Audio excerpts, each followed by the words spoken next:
sí estamos abriendo el consultorio del doctor Romero, a quien recuperamos después de su merecido descanso. Obviamente. Lo teníamos cada sábado, que nos había dejado esos grandes videos hermosos, pero obviamente estar en vivo ahí con él y saludarlo. Abrigado, buen día, Doc, ¿cómo va? Buen día. Estoy abrigado porque el regreso me aportó una especie de estado gripal que tengo que cuidarme, ¿vio? Sí. O sea, este fresquito, afuera está fresco, Sí. Entonces mejor abrigarse para evitar complicar la cosa. Bueno, ¿cómo está, Doc? ¿Cómo la pasó? ¿Bien? Muy bien realmente, descansé, cargué las pilas de energía como para poder seguir con este consultorio del doctor Romero que sábado tras sábado tenemos aquí en C5N. Buenísimo. Qué lindo, me alegro. Bueno, hoy el tema dice tips naturales para los dueños de animales alérgicos. Nuestra duda es, ¿los alérgicos son los dueños o son los animales? No, los animales son los alérgicos. El perro, sobre todo el perro de ciudad, tiene un porcentaje altísimo, o padecen un porcentaje altísimo, alergia, que cuando esa alergia es a varios alérgenos, a varias sustancias o elementos del ambiente, sobre todo los ácaros del polvo, por ejemplo, la definimos como atopía. La dermatitis atópica, o sea, problemas de piel, mi perro se rasca y el veterinario me dijo que es alérgico, doctor, ¿qué puedo hacer? En realidad, la alergia no se cura. La alergia es una situación genética que tiene un estimulante ambiental, sobre todo en los perros que viven en la ciudad. Es difícil encontrar un perro alérgico en un medio rural, porque aunque parezca mentira, en el medio rural hay menor cantidad de sustancias alergénicas. Pensemos que simplemente viviendo en cualquiera de las grandes ciudades hay una cantidad de sustancias que emanan de los autos, que además tienen que ver con la cotidianidad. Queremos tapar olores y usamos desodorantes de ambientes, usamos sustancias para nuestro cuerpo. Cantidad de cosas que afectan al animal, que es una especie de partícipe silencioso de todo este ambiente. Entonces, la primera cosa que hay que aprender es que la alergia no se cura, que no vaya pululando de veterinario en veterinario buscando la solución mágica a la alergia, porque la alergia no se cura y esa hay que soportarla y hay que tratarla.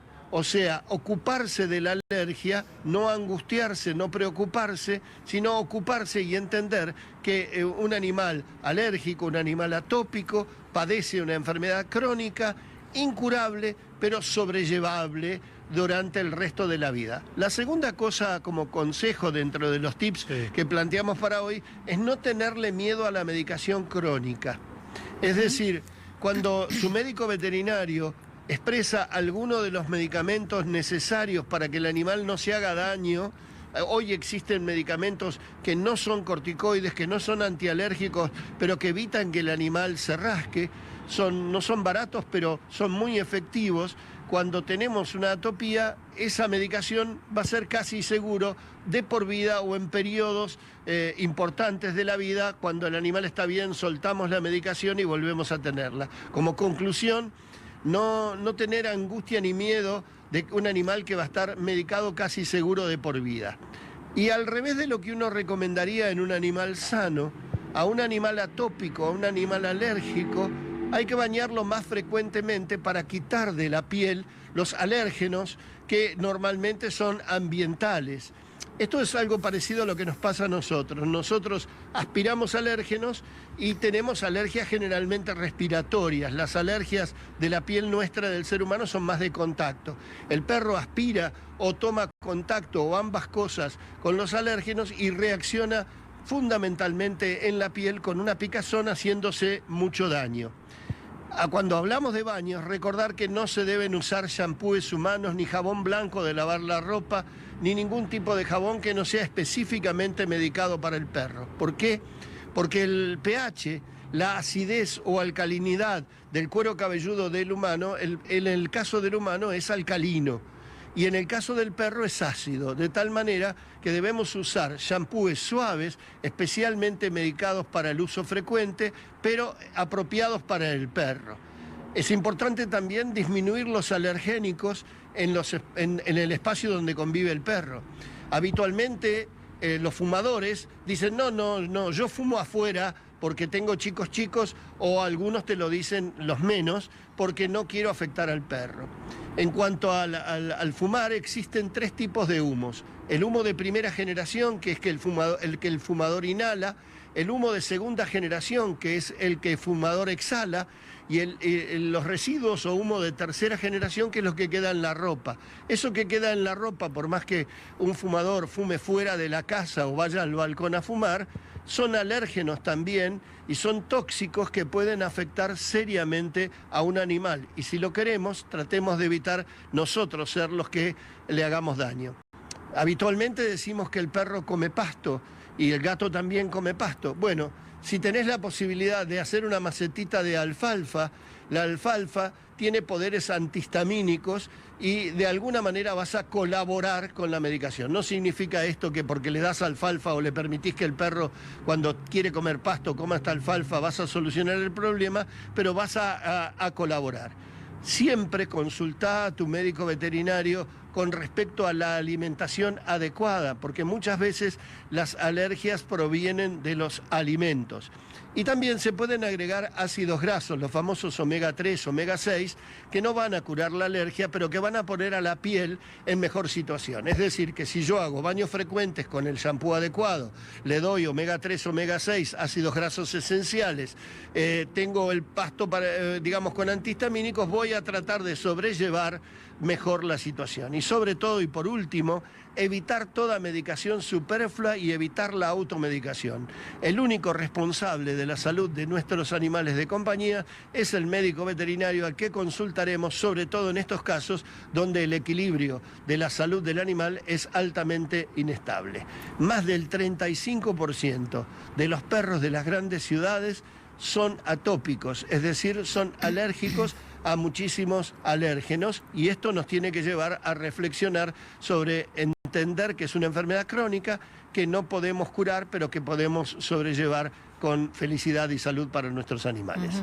¿Hay momentos estacionales donde las alergias se hacen más evidentes, digo, como nos pasa a nosotros, Doc? Sí, hay una patología que se llama summer itch, o sea, picazón del verano, donde en primavera-verano aparecen otros alérgenos que no están presentes en el resto del año. Y el alérgeno más importante es la saliva de la pulga. Por eso es fundamental que un animal alérgico lleve su pipeta cada 30 días todo el año. Y cuando digo pipeta, no digo comprimido. ¿Por qué? Porque el comprimido, para que actúe, tiene que picar la pulga. Y si es alérgico a la pulga y lo picó, no vamos a combatir con el comprimido esa alergia, que sí puede una pipeta tener lo que se llama efecto de repelencia, que la mayoría de las pipetas tienen. Dicho de otra manera, cuando van, yo siempre digo el mismo eufemismo, el pulgo y la pulga están casados y cumplen aniversario de bodas, y el pulgo le invita a comer. Si el perro consumió las píldoras antipulgas, la comida está envenenada, pero si usa pipeta, la verdad, no lo dejan llegar al restaurante, le cierran la puerta del restaurante y no pica. Al no picar, no genera esta alergia, que es de las más importantes cuando un individuo es atópico. Hay que evitar también la dermatitis alérgica por pulgas. Doc, tenemos la primera de las preguntas que nos llega de Lila. Dale.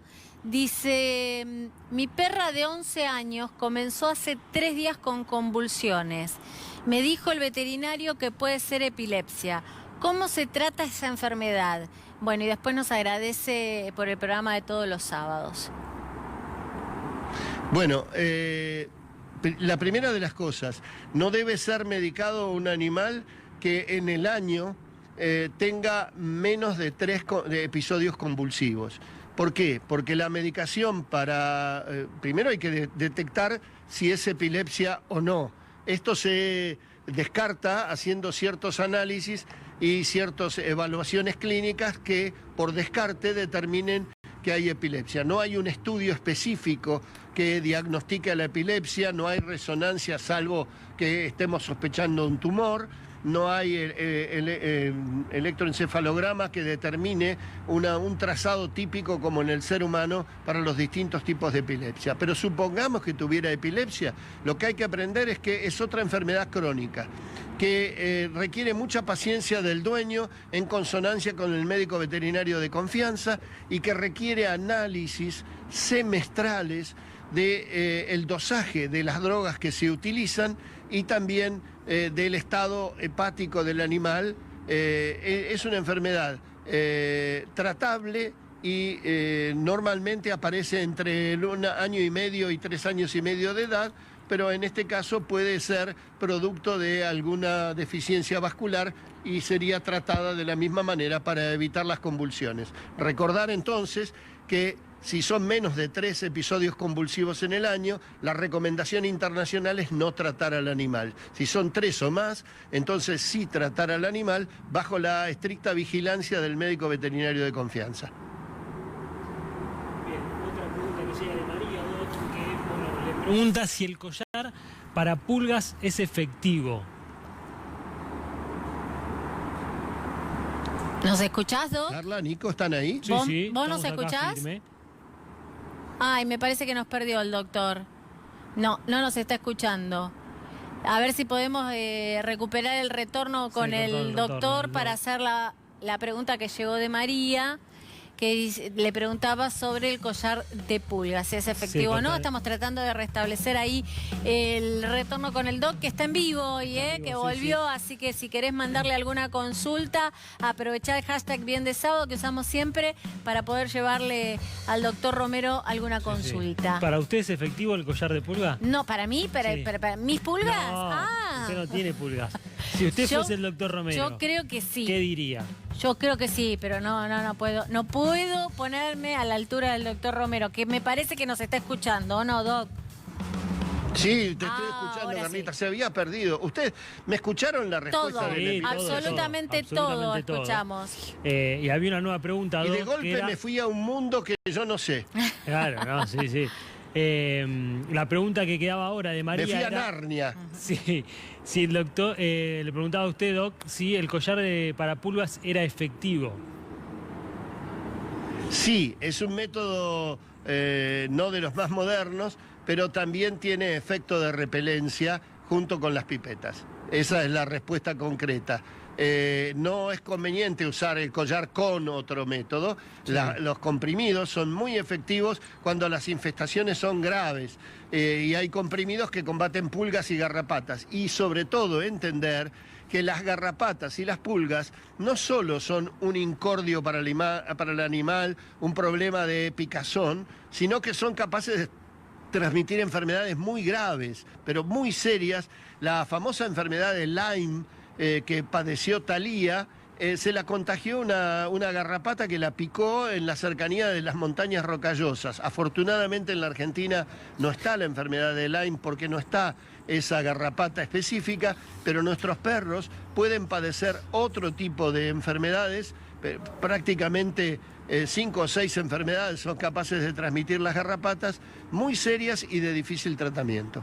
Bueno, están llegando los mensajes, la gente que estaba media dormida ahí, pero ahora se despertaron todos juntos. Elvi dice, bueno, la pregunta es, tiene un Sharpei y se rasca mucho y te pregunta, a ver, espera que la trato de interpretar. Dice, tengo un Sharpei y se rasca mucho porque es alérgico, sería, y se lastima rascándose. ¿Puede No. ser que el Sharpei sea alérgico, Doc? Los Sharpei tienen primero tienen una piel con un exceso de mucina. La mucina no es otra cosa que el moco, que es uno de los componentes naturales de la piel. Cuando el Sharpei es un perro muy arrugado, que es la mucina la que le permite de alguna manera sostener esas arrugas. Esas arrugas hacen que no respire bien la piel y genéticamente tienen dermatitis propias del Sharpei. Son parecidas a las alergias y debe ser tratado para evitar todo el daño colateral que una alergia o una dermatitis de este tipo provoca. Existen inclusive en medicina veterinaria de pequeños animales especialistas en dermatología, una de las especialidades quizás más complejas en donde en la Argentina tenemos profesionales de prestigio internacional que pueden abordar estos problemas complejos de la piel de los animales. Bueno, ahí tenemos otra pregunta de Melina. Dice, ¿cómo usar la pipeta común y hacer baños adecuadamente? Bueno, muchas pipetas, algunas de ellas, deben ser utilizadas 48 horas después o 48 horas antes del baño. ¿Por qué? Porque trabajan sobre la grasitud de la piel. Y esa es la gran recomendación. Bañás el perro hoy, si lo tenés que bañar, lo bañás hoy, 48 horas después le colocás la pipeta como corresponde en la zona de la cruz, que es el final del cuello, donde el animal no puede llegar a lamerse por la toxicidad del producto, y 48 horas después ya tenés libertad de bañarlo cuando quieras. Esa es la forma de producir. Si tenés dudas, si no sabés si esa pipeta tiene cierta inhibición con relación al baño, directamente usá esta conducta. Si no, podés consultar con tu médico veterinario de confianza sobre la marca en particular que utilizás. Bien, otra doc de Liliana que, bueno, le consulta si hay algún análisis de sangre para saber a qué son alérgicos. Hay análisis de sangre que se mandan al extranjero y son sumamente caros. Personalmente, en nuestra clínica los hemos descartado hace mucho tiempo, porque en realidad los alérgenos que se utilizan no son los alérgenos a los que están expuestos nuestros animales. En términos generales, por ejemplo, el abedul, donde hay un abedul en Argentina, y además porque no tienen la especificidad, según dicen los grandes especialistas de dermatología del mundo, no tienen la especificidad deseada. También hay test que se hacen sobre la piel para determinar de la misma manera que en el ser humano a qué es alérgico un animal. Pero si un animal es alérgico a los ácaros del polvo o si es alérgico a algo muy habitual, definimos la atopía. La atopía se define por presencia de determinadas características.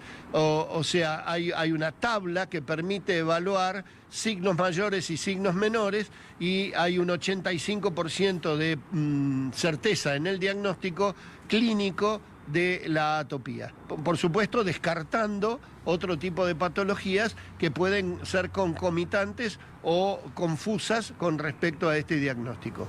La pregunta es de Fabián. Dice, ¿es posible que la perra pierda el pelo por parásitos? Es adulta y se le cae el pelo mucho y no se rasca como para pensar que sea sarna. Bueno, las primeras de las cosas es, el diagnóstico de sarna es un diagnóstico popular, porque el diagnóstico certero se hace por raspaje y se hace por exámenes de laboratorio, además de la sospecha clínica. No es la única patología, debe haber más de 100 patologías que producen picazón en un animal. Si la caída de pelo es muy intensa y deja lamparones o zonas difusas, amerita una rápida consulta al médico veterinario, que sabrá dirimir por distintos estudios y por la signología clínica cuál es la patología. Pero muchos animales pierden el pelo porque viven adentro. Entonces, la muda estacional que se realiza 2 veces, pensemos que los perros tienen como pullover y camiseta. La camiseta es el pelo interno, que se llama lanugo, felpa o jarre, y el pelo externo lo tienen algunos animales solos. Por ejemplo, el Yorkshire Terrier, el perrito de Susana Jiménez, o el caniche toy, o el maltés, solo tienen pelo externo y no pierden pelo. Esa es la verdad. ¿Por qué? Porque la muda se produce con el jarre, felpa o lanugo, el pelo interno, y es estacional 2 veces al año. Cuando un perro está mucho tiempo adentro, nosotros le estamos brindando una temperatura constante y una iluminación permanente. Y eso es un mensaje absolutamente confuso para la fotoperiodicidad. Nosotros tenemos una relación directa con la luz, los mamíferos y el perro también. Y entonces la orden que se le da a su organismo es: estamos en muda, y pierde pelo permanentemente. Lo que uno debe hacer en estos casos es cepillar al animal más frecuentemente, de acuerdo al tipo de pelo, con cardina o con otro tipo de cepillo, luego pasar una franela para el cambio de polaridad y llevarte los pelos que han quedado retenidos y, por supuesto, ante la mínima duda, consultar al médico veterinario de confianza, que será quien dirimirá si esto es una cuestión natural, por lo que acabo de decir, o si aborda una patología concreta, por ejemplo, hipotiroidismo, por ejemplo, deficiencias nutricionales o alérgicas o alergias o parásitos externos y demás. Los parásitos internos, para que produzcan alopecia, que es pérdida de pelo marcada, deberían ser muy graves para llegar a esa situación. Bueno, Doc, quedaron un montón de preguntas, así que las respondes o el próximo sábado o hoy a la tarde en la radio, ¿no? Pues dale, pasámelas y las respondemos en la radio hoy a la tarde de 15 a 18 en Radio 10 en Animales de 10. Buenísimo. Gracias, Doc. A cuidarse del frío, ¿eh? Los nenes están seguro, bien, ¿no? ¿Están sí. a resguardo? Sí. Los nenes están a resguardo, quedaron en las vacaciones en el pensionado de mi amiga María Pekovic, ahí cerca de Cañuelas, en una especie de spa de 6 hectáreas. Nos han mandado los videos, los vamos a buscar mañana para retornar a su cotidianidad. Buenísimo. Gracias, Doc, como siempre.